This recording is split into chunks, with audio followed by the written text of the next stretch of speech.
Madam आपका नाम? मेरा नाम रूपा गोयल है। मैं दैनिक तेजस टुडे से जिला ब्यूरो हूँ और राष्ट्रीय पत्रकार सुरक्षा परिषद जिला अध्यक्ष हूँ। आज कहाँ पर आई थी आप? आज हम डीएम मैडम से मिलने आए थे। डीएम मैडम के द्वारा हम लोगों ने राष्ट्रपति और जो ज्ञापन दिया है, मैडम राष्ट्रपति महोदय जी को ज्ञापन दिया है। किस मामले को लेकर ज्ञापन दिया? रेलवे एक आरपीएफ रेलवे में जो भी पत्रकारों के साथ मामला हुआ था उसको लेकर के ज्ञापन दिया है। कैसा मामला हुआ था? मामला ये था कि हमको जानकारी मिली थी कि हमारे पत्रकार साथियों को वहाँ पे बिठा लिया गया है, जिसको जानकारी मिलने के बाद मैं वहाँ पहुँची। जब पहुँची तो मैंने वहाँ पे बातचीत जब की तो उसमें पता चला कि इनका कोई दोषी नहीं था, लेकिन फिर भी एक अपराधियों की तरह इनको बिठा के रखा। और जब हमने इनके लिए पूछा, वहाँ पे मौजूद एसआई संतोष कुमार जो मौजूद थे, वो अपने कंप्यूटर में कुछ काम कर रहे थे, लेकिन जब मैंने उनसे पूछा तो उन्होंने काफ़ी भद्रता से बात करते हुए कहा कि तुम जाओ, नहीं तुमको बिठा लेंगे, जिस पर बहस हो गई। बहस होने के बाद में जब हम वहाँ से जाने लगे तो उन्होंने हमको धक्का मुक्की करके रोकने की कोशिश की। उसके बाद हम नहीं रुके और उन्होंने जब ज़्यादा हम लोग से तबद्धता की तो हमने वीडियो बनाना शुरू किया, जिसके बाद उन्होंने हमारा फ़ोन छीना, फ़ोन छीन के फेंक दिया, जिससे फ़ोन भी टूट गया। और रात में बलपूर्वक धक्का मुक्की दी। उन्होंने ये भी कहा कि हम वर्दी में हैं और हम बल का प्रयोग करेंगे। तो आपने किन मांगों के लेकर के? आप लोगों के माध्यम से मैं ये भी बता देती हूँ कि गृह मंत्री, प्रधानमंत्री जी और अन्य सभी माननीयों को हम लोगों ने डाक द्वारा भी चिट्ठी भेजी है कि ऐसे अधिकारियों के ऊपर कार्रवाई हो और इनको सस्पेंड किया जाए। हालांकि महिला सशक्तिकरण की बात करती है सरकार, लेकिन धरातल पर कुछ महिला सशक्तिकरण की जो बात करती है, लेकिन इस तरह के अधिकारियों को भी अलग से पाठ पढ़ाना चाहिए कि महिला सशक्तिकरण होता क्या है।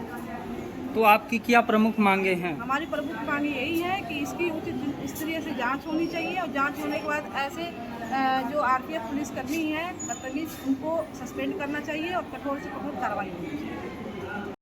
किन मांगों के लेकर? हाँ भैया, आपका नाम? मेरा नाम घासीराम निषाद है। आज कैसा ज्ञापन दिया गया है डीएम मैडम को? आज राष्ट्रीय पत्रकार सुरक्षा परिषद की बांदा इकाई के द्वारा महामहिम राष्ट्रपति महोदया को संबोधित ज्ञापन जिलाधिकारी माध्यम बांदा के द्वारा भेजा गया है।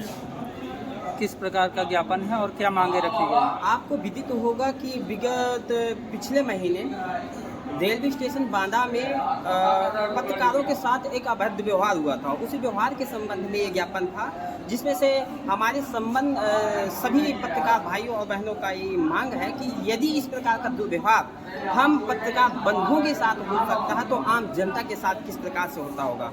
सबसे बड़ा विषय ये है कि महिला पत्रकार के साथ भी मोबाइल पे वीडियो रिकॉर्ड करने के दौरान उनका मोबाइल खींचा गया और उसको खींच करके फेंक दिया गया, जिससे कि वो मोबाइल डैमेज हो गया।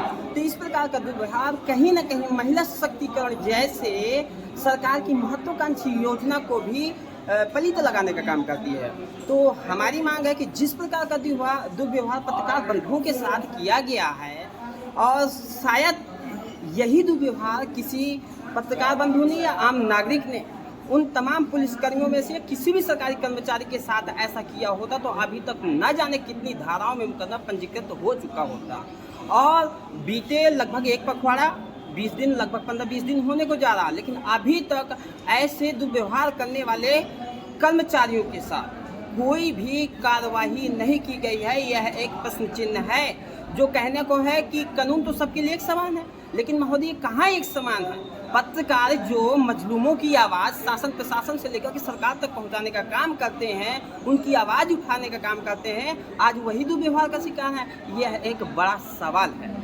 आपने कैसी मांगी की है ज्ञापन में? मांग ये की गई है कि यदि वास्तविकता में आपको संदेह लगता है कि पत्रकार कहीं ना कहीं ये मामले को बढ़ा चढ़ा कर प्रस्तुत कर रहे हैं, तो वहाँ आरपीएफ स्टेशन में लगे सीसीटीवी कैमरेज की चेकिंग की जाए और वहाँ पे संरक्षित डाटा की जांच की जाए। वास्तविकता में उन पत्रकार बंधुओं ने जो भी व्यवहार किया हो, तमाम चीज़ें उन सीसीटीवी कैमरेज में कैद हैं, तो उन कैमरों के माध्यम से सारी डिटेल्स मिल जाएगी और ये दुर्व्यवहार करने वाले संबंधित स्टाफ के साथ कठोर से कठोर कार्रवाई की जाए।